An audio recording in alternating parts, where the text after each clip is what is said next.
এই আঁচিল এটা আসলে কি? আঁচিল হচ্ছে যেটা চামড়ার থেকে উঁচু হয়ে গেছে, একটুখানি বেরিয়ে এসছে। দেখুন অনেক সময়তে যে জায়গায় ফ্রিকশন বেশি হয়, যেমন কুঁচকিতে, বগলে, সেখানে অনেক সময় স্কিন ট্যাগস হয়। খালি চোখে তো আঁচিলের পার্থক্যগুলো করা একটু মুশকিলই হয়। কোনো আঁচিল হঠাৎ দেখলেন খুব পেইনফুল হয়ে গেছে, তখন আপনি ব্যথা করছে, টাচ করলেই ব্যথা করছে, তখন আপনি ডাক্তারবাবুর কাছে দেখাবেন। এই আঁচিলটা হয়তো ছোঁয়াচে একজনের শরীর থেকে আরেকজনের শরীরে আঁচিল চলে যেতে পারে। আচ্ছা, এই ধারণাটা সম্পর্কে ছোঁয়াচে বলতে সেক্সুয়াল অ্যাক্টিভিটি করলে একজনের থেকে অন্য জনের বডিতে ঘরোয়া উপায়ে আঁচিলের মধ্যে সুতো পেঁচিয়ে সেই আঁচিলটাকে তুলে ফেলতে চান, এই পদ্ধতিটি কি নিরাপদ পদ্ধতি?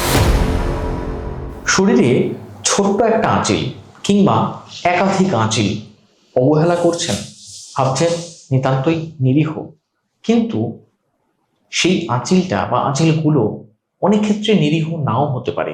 কখন গিয়ে আঁচিল ভয়ানক বা বিপজ্জনক হয়ে উঠতে পারে, কিংবা কোন আঁচিলটা নিতান্তই নিরীহ, সেটা বোঝার উপায় কি? আর আঁচিলটা কেটে ফেললে সেটা কি ছড়িয়ে পড়তে পারে? এরকম অনেকগুলো প্রশ্ন তো আপনাদের মনে রয়েছে। সেই প্রশ্নের উত্তরগুলো নিয়ে আজকে আমরা চলে এসেছি কলকাতার বিশিষ্ট প্লাস্টিক সার্জন ডক্টর জয়ন্ত বাইনের কাছে। স্যার, আপনাকে স্বাগত জানাচ্ছি আমাদের এই পর্বে। দর্শক বন্ধু, আপনাদেরও যা যা প্রশ্ন আছে আশা করি আজকের আলোচনায় সেই সকল প্রশ্নের উত্তর আপনারা পাবেন। ভিডিওটি শেষ পর্যন্ত থাকুন। আমাদের চ্যানেলে যারা নতুন এসেছেন তারা অবশ্যই চ্যানেলটি সাবস্ক্রাইব করুন, কারণ হেলথ ইম্প্যাক্ট বাংলা বাংলার সবচেয়ে বড় হেলথ পডকাস্ট। আসুন আজকের আলোচনা শুরু করি। স্যার, প্রথমেই আপনার কাছে যেটা জানতে চাইবো যে আঁচিল বা স্কিন ট্যাগ যেটাকে বলা হয়, সেটা তো অনেকের ক্ষেত্রে একটা হতে পারে, কখনো দেখা যায় যে অনেকটা অংশ জুড়ে অনেকগুলো আঁচিল, একাধিক আঁচিল হতে পারে। এই আঁচিল এটা আসলে কি? ধন্যবাদ অভিষেক। আজকে একটা বিশেষ বিষয় নিয়ে আমরা কথা বলবো। তো প্রথমেই বলি যে আমাদের বডির সব থেকে বড় অর্গানের নাম হচ্ছে চামড়া, স্কিন। স্কিন হচ্ছে সব থেকে বড়, আমাদের পুরো বডিটাকে হচ্ছে সে কভার করে রাখছে। তো স্কিনে বিভিন্ন ধরনের সেলস থাকে। স্কিনে কিন্তু এক রকমের চামড়ার সেলস থাকে না, মেলানোসাইটস থাকে, নার্ভসের এন্ডিংসগুলো থাকে, বিভিন্ন রকমের আমাদের ব্যাকটেরিয়া, ভাইরাস ঢুকছে তাদেরকে প্রোটেক্ট করার জন্য ফ্যাগোসাইটিক সেলসগুলো থাকে, মাস্ট সেলস থাকে, এবং তারপরে সর্বোপরি থাকে হচ্ছে স্কিনের নিজস্ব যে সেলসগুলো তারা। তো এই যে টিস্যুগুলো আছে বা সেলসগুলো রয়েছে, তাদের থেকে তারা যখন একটু বেশি প্রলিফারেট করে যায়, তখন তাদের থেকে আঁচিলগুলো তৈরি হয়। ইউজুয়ালি আমরা যে আজকে আঁচিল নিয়ে কথা বলবো সেটার সঙ্গে কিন্তু তিলের ডিফারেন্স, দেখুন আমার মুখে অনেক স্পট, এটাকে আমরা তিল বলি। আঁচিল হচ্ছে যেটা চামড়ার থেকে উঁচু হয়ে গেছে, একটুখানি বেরিয়ে এসছে, সেটাকে আমরা বলবো আঁচিল। তো এই আঁচিল কেন হয় এবং সেটা ট্রিটমেন্ট নিয়ে আজকে আমাদের কথা, এবং এই আঁচিল কখন আপনার মনে হতে পারে বিপজ্জনক, কখন ট্রিটমেন্ট করবেন, সেই ব্যাপারটা নিয়ে আমরা আজকে বলবো। তো এই আঁচিলগুলো কেন হয় তার পেছনে দু রকমের থিওরি হচ্ছে আমাদের মধ্যে রয়েছে বা আমরা জানি। একটা হচ্ছে ভাইরাল থিওরি বা ভাইরাস থেকে, এটাকে হিউম্যান প্যাপিলোমা ভাইরাস বলে। এটা একটা গ্রুপের virus, HPV, human papilloma virus. তার থেকে এক ধরনের আঁচিল হতে পারে। আর এক ধরনের আঁচিল যেগুলো রয়েছে সেগুলোকে আমরা বিনাইন বা নন ক্যান্সারাস টিউমার্স বলি, যেগুলো কিন্তু স্কিনে জাস্ট প্রবর্ধক বেরিয়েছে। এটাও বিভিন্ন কারণে হয়। একটা হয় দেখেছি যাদের দেখুন অনেক সময়তে যে জায়গায় ফ্রিকশন বেশি হয়, যেমন কুঁচকিতে, বগলে, সেখানে অনেক সময় স্কিন ট্যাগস হয়। ওই ক্রনিক ফ্রিকশনের কারণে কিছু কিছু সেলস উত্তেজিত হয়ে গিয়ে তারা একটু বেশি প্রলিফারেট করা শুরু করে। আবার কিছু গ্রুপের পেশেন্ট রয়েছে যাদের কিন্তু ডায়াবেটিসের একটা কারণে, তাদের ডায়াবেটিস মানে বডিতে সুগার বেড়ে গেছে, কিছু কিছু সেলস বাড়া শুরু করে, বিশেষ করে গলার চারদিকে তাদের ছোট ছোট আঁচিল দেখা যায়। এবং অনেক সময় এই গলার চারিদিকের আঁচিল দেখে আমরা সেটাকে প্রি ডায়াবেটিক বা ডায়াবেটিস হতে পারে এরকম একটা সন্দেহ বা এই ধরনের বিষয়টা দেখা গেছে, একটা সম্পর্ক দেখা গেছে যে গলার চারিদিকে ছোট ছোট আঁচিল হয়েছে এবং 3-4 বছরের মধ্যেই তিনি ডায়াবেটিকের স্টেজে চলে গেছেন। তো এই 3টে বা 4টে ক্যাটাগরিতে আমরা ভাগ করতে পারি। একটা হিউম্যান প্যাপিলোমা ভাইরাসের জন্য, দ্বিতীয়ত যেটা বললাম ফ্রিকশনের কারণে বারবার, বিশেষ করে কুঁচকিতে, বগলে, এই জায়গাগুলোতে হতে পারে। 3 নম্বর একটা প্রি ডায়াবেটিক স্কিন ট্যাগসগুলো হয়।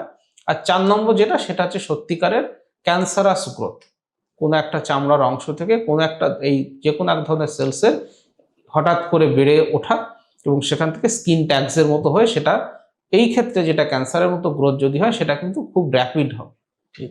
সেটা খুব র্যাপিড হবে। ডায়াবেটিকের ক্ষেত্রে যেমন গলার চারিদিকে ছোট ছোট আঁচিল হতে পারে, human papilloma virus usually glance penis, মানে যেটা আমাদের সেক্সুয়াল অর্গান, সেখানকার গ্ল্যান্স পেনিসের ওপরে, প্রিপ্রুশাল স্কিনের ওপরে এই হিউম্যান প্যাপিলোমা ভাইরাসের কারণে হতে পারে, বা অনেক সময় আঙুলে কিন্তু হিউম্যান প্যাপিলোমা ভাইরাসের কারণে আঁচিল হতে পারে। আচ্ছা। ডায়াবেটিসের কারণে ইউজুয়ালি বডিতে, বিশেষ করে গলার চারিদিকে ট্যাগস হয়। আর ফ্রিকশনের কারণে যেটা বললাম সেটা থাইতে কুঁচকিত হতে পারে, এবং লাস্টলি যেটা ক্যান্সারাস রোগ, সেটা স্কিনের যে কোনো জায়গাতে হঠাৎ করে আঁচিলের মতো করে ফুলে উঠতে পারে। আচ্ছা, এবার স্যার মানে সাধারণত খালি চোখে তো আঁচিলের পার্থক্যগুলো করা একটু মুশকিলই হয়, তাই কোন আঁচিলটা কি ধরনের আঁচিল বা আচ্ছা, কোনটা কত রকমের আঁচিল হয় সেটা যদি আরেকটু বিস্তারিত বলেন। আচ্ছা, এই যে 4 ধরনের আঁচিল বললাম, এটা ডাক্তারি পরিভাষার কারণে আমি বললাম। আপনাদের ক্ষেত্রে যারা সাধারণ মানুষ যারা দেখছেন, তারা একটা আঁচিলের কি চেঞ্জেস দেখলে পরে ডাক্তারবাবুর কাছে তাড়াতাড়ি যাবেন, সেটা আমি বরঞ্চ বলি, সেটা আপনাদের বুঝতে বেশি সুবিধে হবে। যখন দেখছেন কোনো একটা আঁচিল র্যাপিডলি বড় হচ্ছে, প্রথম দিকে হয়তো মুসুরির দানার মতো ছিল, হঠাৎ 2-1 মাসের মধ্যেই দেখলেন সেটা ছোট্ট আঙুরের মতো হয়ে গেছে, তো র্যাপিড গ্রোথ বলি এটাকে আমরা। র্যাপিড গ্রোথ হলে আপনাকে ডাক্তারবাবুকে দেখাতে হবে। বা কোনো আঁচিল হঠাৎ দেখলেন খুব পেইনফুল হয়ে গেছে, তখন আপনি, হ্যাঁ, ব্যথা করছে, টাচ করলেই ব্যথা করছে, তখন আপনি ডাক্তারবাবুর কাছে দেখাবেন। বা কোনো আঁচিল ধরুন ফেটে গিয়ে সেখান থেকে ব্লিডিং হচ্ছে, তাহলে আপনি ডাক্তারবাবুকে দেখাবেন। আর কিছু কিছু আঁচিল রয়েছে, যেমন ধরুন গলাতে হচ্ছে, আপনার আটকে যাচ্ছে, চেনে আটকে যাচ্ছে, প্রাইভেট পার্টসে রয়েছে, থাইয়ের কাছে রয়েছে, ইনার করলে পরে জিনিসটা স্ট্র্যাঙ্গুলেটেড হয়ে যাচ্ছে, তখন ডাক্তারবাবুর কাছে যাবেন। এই যে চেঞ্জেসগুলো যদি দেখছেন, হঠাৎ করে বৃদ্ধি, ব্যথা হওয়া, বা জামা কাপড়ে ফেঁসে যাচ্ছে বা কোথাও আটকে যাচ্ছে, এই সমস্যাগুলো যদি দেখছেন, তাহলে ডাক্তারবাবুর কাছে যাবেন। আর যেটা বললাম জেনাইটাল এরিয়াতে, পেনিসের চারিদিকে দেখতে পাচ্ছেন, গ্ল্যান্স পেনিসের চারিদিকে বা প্রিপ্রিউশাল স্কিন, সামনের দিকে যে চামড়াটা থাকে সেটার চারিদিকে ছোট ছোট আঁচিল হয়েছে, বা আঙুলে কোথাও আঁচিল হয়েছে, এটা দেখলে পরে ডাক্তারবাবুর কাছে যাবেন। আর একটা হচ্ছে, যখন দেখতে আপনার হয়তো কোনো অসুবিধাই হচ্ছে না, কিন্তু দেখতে খারাপ লাগছে, গলার চারপাশ দিকে ছোট ছোট আঁচিল হয়েছে, দেখতে ভালো লাগছে না, তখন ডাক্তারবাবুকে দেখাতে পারেন। দেখালে পরে সেটার জন্য যা ট্রিটমেন্ট রয়েছে, ডাক্তারবাবুরা আপনাকে হেল্প করবে।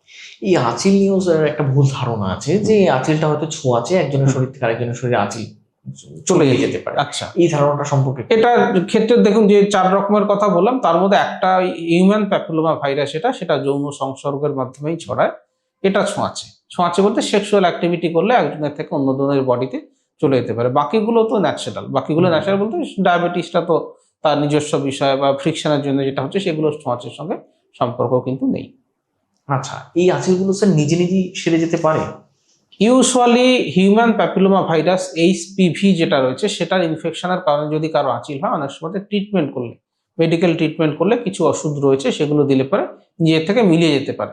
কিন্তু বাকি যে আঁচিলগুলো রয়েছে, সেগুলো কিন্তু নিজের থেকে মেলাবে না, সেগুলোর জন্য কোনো একটা প্রসিজিয়ার্স আপনাকে করতে হবে। এইচপিভি ভাইরাস জনিত যে আঁচিল, সেটা ছাড়া অন্যান্য যে আঁচিলগুলো হয়, সেগুলো কি কখনো গিয়ে ক্যান্সারে পরিণত হতে পারে? হ্যাঁ, একটা থিওরিটিক্যাল চান্স আছে, যদিও ভীষণ রেয়ার, 0.1%-এর থেকেও কম চান্স আঁচিলের থেকে ক্যান্সারে তৈরি হয়, কিন্তু হালকা একটা চান্স কিন্তু আমাদের বডিতে যে কোনো টিস্যু থেকে ক্যান্সার আসতে পারে, আঁচিল থেকেও হতে পারে, তবে চান্স কিন্তু খুব কম, খুব লো। আচ্ছা, এখানে স্যার একটা মজার বিষয় হচ্ছে, অনেকে ঘরোয়া উপায়ে আঁচিলের মধ্যে সুতো পেঁচিয়ে হ্যাঁ, সেই আঁচিলটাকে তুলে ফেলতে চান।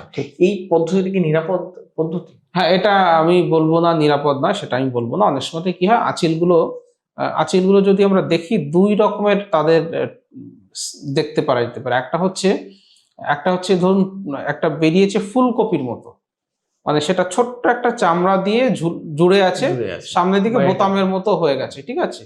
বা একটা আঙ্গুর ফল যেরকম দেখছেন, একটা ছোট্ট তার বৃন্তের সঙ্গে আঙ্গুর ফলটা লেগে থাকে, হ্যাঁ, এটাকে আমরা পেডাঙ্কুলেটেড বলি। এই পেডাঙ্কুলেটেড যেগুলো রয়েছে, তার ওইখান দিয়ে ছোট্ট একটা ব্লাড ভেসেলস সেটাকে নারিশমেন্ট দিচ্ছে। তো ওটার চারিদিকে যদি সুতো বা অনেক সময় চুল বেঁধে দেওয়া যায়, প্রতি সপ্তাহে টাইট করলে পারে কিন্তু জিনিসটা কেটে বেরিয়ে যায়, এটা সত্যিই হয়। এবার যদি সেটা করতে গিয়ে আপনার ব্যথা হচ্ছে না, পেকে যায়নি, ব্লিডিং হচ্ছে না, তাহলে আপনি করতে পারেন, আমি সেটা না বলবো না। আর কিছু আঁচিল থাকে যেগুলো বিশেষ করে গলার চারিদিকে, যেখানে সেটা জাস্ট প্রবর্ধকের মতো বেরিয়ে থাকে, শিংয়ের মতো অনেকটা ছোট্ট ছোট্ট, আপনি তার চারিদিকে সুতো লাগাতেও পারবেন না, এবং সুতোটাকে অ্যাঙ্করও করতে পারবেন না, এবং অসংখ্য ধরুন হয়ে রয়েছে, আপনি কতগুলো করবেন।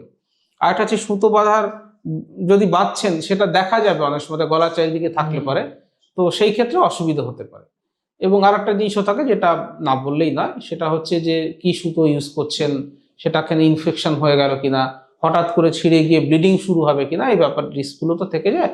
তো ঘরোয়া পদ্ধতিতে চেষ্টা আপনি করতেই পারেন, কিন্তু বেটার হবে একজন ডার্মাটোলজিস্ট বা প্লাস্টিক সার্জনকে দেখিয়ে প্রপারলি ট্রিটমেন্ট করা, কারণ আমাদের কাছে এলে পরে ট্রিটমেন্টটা অনেক ইজি, তৎক্ষণাৎ হয়ে যাবে এবং অনেকটা আমরা ওষুধপত্র দেবো যাতে আপনার কোনো অসুবিধা না হয়। আর একটা বিষয় হচ্ছে ডাক্তারবাবুকে যখন দেখাবেন তখন তিনি কিন্তু ওই আঁচিলটা চরিত্র নির্ধারণ করার চেষ্টা করবেন যে ওটা কেন হলো, ওটা ক্যান্সারাস টিস্যু কিনা, সেই ব্যাপারটা আগে থেকে ধরা পড়বে। সুতরাং বেটার হবে একজন চিকিৎসকের পরামর্শ নেওয়া। এবার যখন একজন মানুষ আঁচিলের এই সমস্যা নিয়ে দীর্ঘদিন ধরে ভুগছেন এবং চিকিৎসকের কাছে এলেন, তখন আপনারা কিভাবে মানে কি পদ্ধতি রয়েছে আঁচিল থেকে এটাকে নির্মূল করার? পদ্ধতি মানে প্রথমে যেটা আমরা করি, আমরা বললাম আমরা পেশেন্টের হিস্ট্রি নিয়ে যে কতদিন ধরে হয়েছে, বাড়ছে কিনা, ব্লিডিং হচ্ছে কিনা, ব্যথা হচ্ছে কিনা, দিয়ে আমরা একটা ক্লিনিক্যাল ডায়াগনোসিস করি যে এটা একটা পেডানকুলেটেড সফট টিস্যু, এটা ক্যান্সারাস নয়, বা এটা এইচপিভি ভাইরাস থেকে হয়েছে, বা এটা ডায়াবেটিসের কারণে ওনার প্রি ডায়াবেটিক লিশন, সেটা আমরা একটা বোঝার চেষ্টা করি। কিছু ইনভেস্টিগেশন সেভাবে আমরা করিয়ে নিই। করিয়ে দেওয়ার পরে ইউজুয়ালি যেটা ট্রিটমেন্ট হয়, আমাদের কাছে ছোট্ট ছোট্ট যে এই আঁচিলগুলো রয়েছে, আঁচিলগুলোকে আমরা ইউজুয়ালি শেভিং করে দিই বা অ্যাবলেশন করে দিই। এটার জন্য পেশেন্ট আসার পরে অবভিয়াসলি কিছু ইনভেস্টিগেশন করিয়ে নেওয়া হয় নিরাপত্তার কারণেই। আমরা নাম্বিং ক্রিম দিয়ে দিই। নাম্বিং ক্রিম দিলে পরে চামড়াটা সেই জায়গাটা অবশ হয়ে যায়। তারপর আমাদের কাছে বিভিন্ন ধরনের ইনস্ট্রুমেন্ট থাকে, ইলেকট্রোকাটারি মেশিনস থাকে, স্ক্যালপেলস থাকে, সিজার্স থাকে, যেটার জন্য যেটা দরকার সেটা দিয়ে আমরা ওটাকে শেভিং করে দিয়ে একদম স্কিনের সঙ্গে যাতে লেভেলে চলে আসে সেটা করে, যদি সেখান থেকে হালকা একটু ব্লিডিং হচ্ছে আমরা একটু হয়তো কটারাইজ করে দিলাম, ব্লিডিংটা বন্ধ করে দিলাম, করে দিয়ে পেশেন্টকে ছোট্ট ছোট্ট ড্রেসিং লাগিয়ে দিয়ে আমরা ছুটি করে দিই। অনেক সময় স্যার এই আঁচিলগুলোর মধ্যে হঠাৎ আচমকা হাত লেগে গেলে ব্যথা করে ওঠে, এবার অনেকে ভাবেন যে আঁচিল তুলতে গেলে হয়তো খুব যন্ত্রণা হবে, এক্ষেত্রে কি আপনারা লোকাল অ্যানাস্থেসিয়া ব্যবহার করেন নাকি? লোকাল অ্যানাস্থেসিয়া এটা টপিক্যাল বলবো, ইউজুয়ালি ইনজেকশনস করা দরকার পড়ে না। নাম্বিং ক্রিম আসে, সেই নাম্বিং ক্রিমগুলো আঁচিলের উপরে একটুখানি ফোঁটা ফোঁটা লাগিয়ে আমরা 10 থেকে 15 মিনিট লাগতে পারে, ওই চামড়াটা এমনি অবশ হয়ে যায়।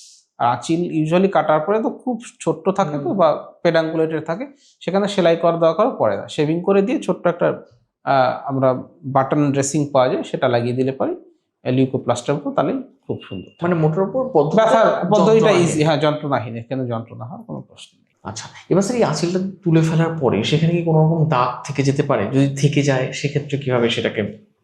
আঁচিল তুলে ফেলার পরে ইউজুয়ালি দাগ থাকে না, কারণ আঁচিলগুলো খুব ছোট হয়, ওইটুকু ছোট্ট দাগ সেটা বোঝা যায় না। তবে আঁচিল তুলে ফেলার পরে আমরা যেটা করি সেটা হচ্ছে, আঁচিলটা যদি একটু বড় সাইজে থাকে আমরা ইউজুয়ালি পেশেন্টদেরকে বলি এটাকে হিস্টোলজিক্যাল টেস্ট করে নিতে, যাতে আমরা বুঝতে পারি আঁচিলের মধ্যে খারাপ কিছু আছে কি নেই।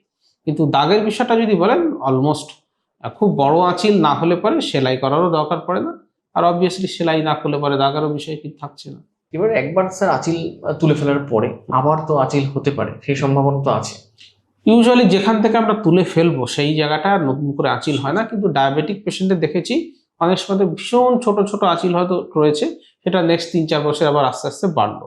আর এইচপিভি ইনফেকশনসের কারণে যাদের আঁচিল হয় তাদের কিন্তু ধরুন একটা জায়গায় ঠিক হয়ে গেল, আবার অন্য আঙুলে একটা বেরোচ্ছে, বা একটা পেনিসে একটা এরিয়া থেকে আমরা আঁচিল বাদ দিয়ে দিচ্ছি, পাশের এরিয়া থেকে বেরোচ্ছে, সেরকম রেকারেন্স হওয়ার চান্স কিন্তু থাকে। আচ্ছা, শিশুদের ক্ষেত্রে স্যার আঁচিল হলে কি করণীয়? সেক্ষেত্রে চিকিৎসা কিরকম হবে? শিশুদের ক্ষেত্রে আঁচিল হয় না বললেই চলে। কিছু কিছু শিশুর ক্ষেত্রে বিশেষ করে আমরা দেখি ফেসের এইখানতে স্কিন ট্যাগস থাকে, ওটা কিন্তু আঁচিল নয়। হ্যাঁ, অনেক সময় দেখবেন এই কানের কাছে ছোট্ট একটা উঁচু হয়ে আছে মাংসপিণ্ড, সেটা আঁচিল নয়। আমাদের মুখের এখানে ব্র্যাকিয়াল আর্চ ছিল, সেটা একটু মেডিকেল টার্ম হয়ে যাচ্ছে, তার একটা প্রবর্ধক, ওটার মধ্যে একটা ছোট্ট কার্টিলেজ থাকে, সেটাকে আমরা সার্জিক্যাল প্রসিজার্সে বাদে, কিন্তু শিশুদের কিন্তু আঁচিল সমস্যাটা কিন্তু হয় না। আচ্ছা, তাহলে স্যার এই আঁচিল নিয়ে তো অনেকে অনেক রকম সমস্যায় ভুগছেন, তাহলে এই আঁচিল এড়াতে কি কি করা উচিত, কি কি নিয়ম মেনে চললে এই ধরনের সমস্যা এড়িয়ে চলা যায়? প্রথম কথা হচ্ছে, জেনাইটাল আঁচিল যদি এড়াতে চান, অপরিচিত ব্যক্তির সঙ্গে সেক্সুয়াল অ্যাক্টিভিটি করাটা উচিত হবে না, আর করলেও যথেষ্ট প্রোটেকশন, স্পেশালি কন্ডোম জাতীয় জিনিস পরে নিয়ে করতে হবে, তাহলে এই এইচপিভি ব্যাকটেরিয়ার সংক্রমণটা হবে না। অন্যান্য ব্যাকটেরিয়া এইচআইভি বা অন্যান্য যা আছে সেটা তো আছেই, এইচপিভি সংক্রমণটাও হবে না, এটা 1 নম্বর। 2 নম্বর, যাদের ডায়াবেটিসের কারণে আঁচিল হয়েছে তাদের সুগারটাকে কন্ট্রোল রাখলে পরে নতুন করে আঁচিল গজানোর সম্ভাবনা অনেকটাই কমে যায়। আর 3 নম্বর গ্রুপে যাদের রয়েছে, যাদের ফ্রিকশনস হচ্ছে বারবার, তারা যে ধরনের জাঙ্গিয়া ইউজ করছিলেন, হয়তো কেউ খুব সরু ধরনের জাঙ্গিয়া ইউজ করেন, তাদেরকে বলবো একটু লম্বা একটু ঢিলে জাঙ্গিয়া পরতে। এই ধরনের কিছু প্রিভেন্টিভ জিনিস করতে হয়। তবে আঁচিলটা ইউজুয়ালি রেকারেন্সের সম্ভাবনা থাকে না, নতুন জায়গা থেকে একটা দুটো যদি বেরো সেটার জন্য ট্রিটমেন্ট যা করে সেটা করতে হয়। একেবারে। তাহলে স্যার, যারা এই আঁচিলের সমস্যায় ভুগছেন তারা ঠিক কি ধরনের চিকিৎসা করবেন বা কিভাবে আপনাদের পরামর্শ পাবেন, যোগাযোগ করবেন, এই আঁচিলের চিকিৎসা কতটা খরচ সাপেক্ষ, এই বিষয়গুলো যদি একটু বলেন। আঁচিল যে ব্যাপারটা, এটা তো বাইরে থেকেই দেখা যায়, সুতরাং পেশেন্ট আপনারা যারা দেখছেন তাদের যদি এই সমস্যাটা থাকে, মোবাইলে একটা ফটো নিয়ে নেবেন, ফটো নিয়ে আমাকে হোয়াটসঅ্যাপ করতে পারেন, বা হোয়াটসঅ্যাপ করলে পরে আমরা দেখে আপনাকে কি ধরনের আঁচিল হয়েছে সেটা বলে দেওয়ার চেষ্টা করব, বা একটা ডায়াগনোসিস বলে দেওয়ার আপনার বলে দেবো, এবং সেটার জন্য কি ট্রিটমেন্ট লাগবে, কিছু ইনভেস্টিগেশনস করতে হবে কিনা সেই ব্যাপারগুলো বলে দেবো, এবং কতগুলো আঁচিল আছে, কোথায় কোথায় রয়েছে, অ্যাসোসিয়েটেড কন্ডিশনস কি রয়েছে সেটার উপর ডিপেন্ড করে আমরা একটা বাজেট দিয়ে দিই যে কত খরচ হতে পারে। সমস্ত বাজেট বুঝে গেলেন, কি করতে হবে সেটা বুঝে গেলেন, ইনভেস্টিগেশনসগুলো আমরা করিয়ে নেবো, সব অনলাইনেই হয়ে যাবে। আপনি বুকিং করে সার্জারির দিনে আসতে পারেন, বা আগে এসে একবার দেখিয়ে ফাইনাল কলটা আপনি নিতে পারেন। অসংখ্য ধন্যবাদ স্যার আপনাকে। দর্শক বন্ধু, আপনারাও শুনলেন এতক্ষণ, যারা দীর্ঘদিন ধরে আঁচিল জনিত সমস্যায় ভুগছেন বা ভাবছেন যে এই সমস্যাটা, এটাকে কি করে নির্মূল করব, এটাকে পরিষ্কার পরিচ্ছন্ন থাকা, এবং যে আঁচিল নিয়ে দুশ্চিন্তা, এটা পরবর্তীতে ক্যান্সার হয়ে যেতে পারে কিনা, সেই সমস্ত দুশ্চিন্তা থেকে আশা করি কিছুটা মুক্তি পেয়েছেন। ঘরোয়া টোটকা ব্যবহার করতেই পারেন, কিন্তু স্যার যেমনটা বললেন যে একজন বিশেষজ্ঞের পরামর্শ নিন। যদি কোনো ধরনের সমস্যা পরবর্তীতে সেটা বেড়ে যায়, তাহলে কিন্তু সেটা অনেক ক্ষেত্রে একটা ভয়ানক পরিস্থিতিও তৈরি করতে পারে। কাজেই আঁচিল নিয়ে ভয় পাবেন না, কিন্তু একটা জিনিস মনে রাখবেন, সব ধরনের আঁচিল কিন্তু সমান নয়।